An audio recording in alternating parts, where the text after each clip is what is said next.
Halo ayah bunda, apa kabarnya? Pasti baik-baik semua ya. Dan ketemu lagi dengan saya Jerry, praktisi pendidikan anak. Ketika saya membawakan seminar offline di berbagai kota di Indonesia, tidak jarang ada beberapa orang tua yang bertanya tentang hal berikut. Pak Jerry, kami selaku orang tua yang sering ikut seminar parenting sudah mempraktekkan saran dari berbagai narasumber tentang pola asuh yang harus diterapkan pada anak-anak.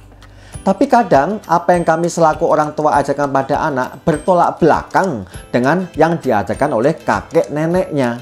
Kakek neneknya lebih ke sistem pola asuh zaman dulu yang sudah terbukti membuat anak-anak mereka berhasil.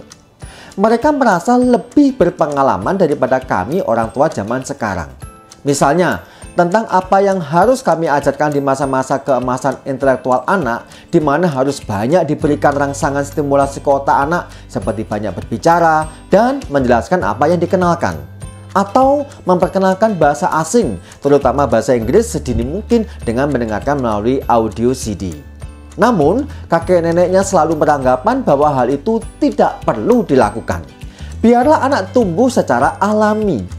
Biarkan saja, jangan dipaksa. Atau ketika anak sedang sakit flu dan kami melarang untuk tidak makan es krim, tetapi justru kakek neneknya memberikan es krim pada anak.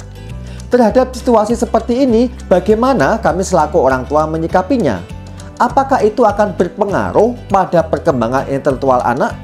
Terlebih jika karena situasi, adat, kebiasaan, dan alasan tertentu kami harus bergabung satu tempat tinggal dengan orang tua sendiri atau bahkan mertua. Apakah ayah bunda juga mengalami masalah yang sama yang dialami oleh para peserta seminar ini? Dengan senang hati saya akan menjelaskannya ya. Kadang dalam situasi tertentu yang berkaitan dengan proses perkembangan intelektual seorang anak perlu dihadapkan pada situasi adanya pembanding. Karena seorang anak punya pola berpikir kritis, maka gunakan daya nalarnya untuk bekerja pada saat situasi pembanding terjadi. Dalam hal ini, pembanding dalam pola asuh antara orang tua dan kakek neneknya. Biarkan anak menilai dan merasakan sendiri sebab akibat jika dia mentaati kakek neneknya atau mentaati orang tuanya. Misalnya tentang makan es krim di saat anak sedang sakit. Terserah si anak mau mentaati yang mana. Tetapi yang tetap harus orang tua lakukan adalah berpegang erat pada peraturan yang sudah dijelaskan ke anak. Kedua orang tua harus kompak dan tegas. Dalam hal ini tentunya suami dan istri harus kompak. Jangan pernah berkompromi dalam situasi apapun. Dan tentunya kita tidak boleh memberikan pandangan yang negatif pada anak tentang kakek neneknya. Biarkan itu terjadi supaya anak bisa menyimpulkan sendiri dalam situasi ini. Mengajak kakek neneknya ikut seminar parenting itu penting loh. Tidak bisa dihindari karena perkembangan zaman yang kian hari bertambah maju, maka berdampak pula pada pola asuh pada anak. Memang tidak semuanya berubah dalam pola asuh zaman dulu dan zaman sekarang. Beberapa tetap dipertahankan, namun beberapa perlu disesuaikan. Misalnya, dulu ketika nasihat diberikan anak akan cenderung diam dan tidak boleh membantah. Namun sekarang hal itu tidak bisa diterapkan sepenuhnya karena zaman sekarang anak cenderung kritis dan tidak mudah menerima penjelasan yang tidak mendetail kenapa suatu nasihat atau peraturan diterapkan pada dirinya. Tekanan yang membuat anak menjadi lebih stres juga semakin bertambah di zaman sekarang ini dibanding zaman dulu. Jadi pola asuh juga perlu disesuaikan. Dulu tidak ada gadget dan sekarang ada gadget yang bisa membuat anak terpengaruh dengan hal-hal yang negatif. Maka pentingnya mengajak kakek neneknya atau bahkan siapapun yang ada di rumah termasuk asisten rumah tangga untuk mengikuti seminar pendidikan anak.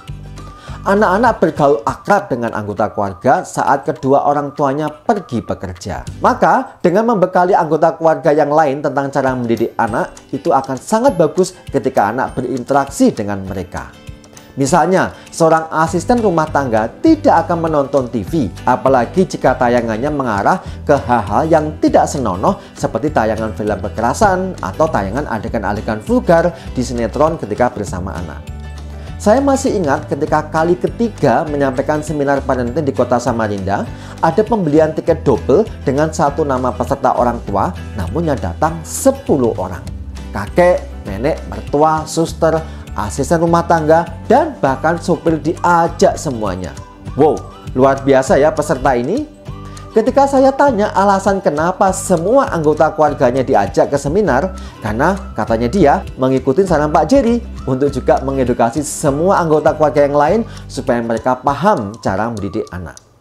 Ayo ayah bunda tetap semangat dalam mengedukasi putra-putrinya ya.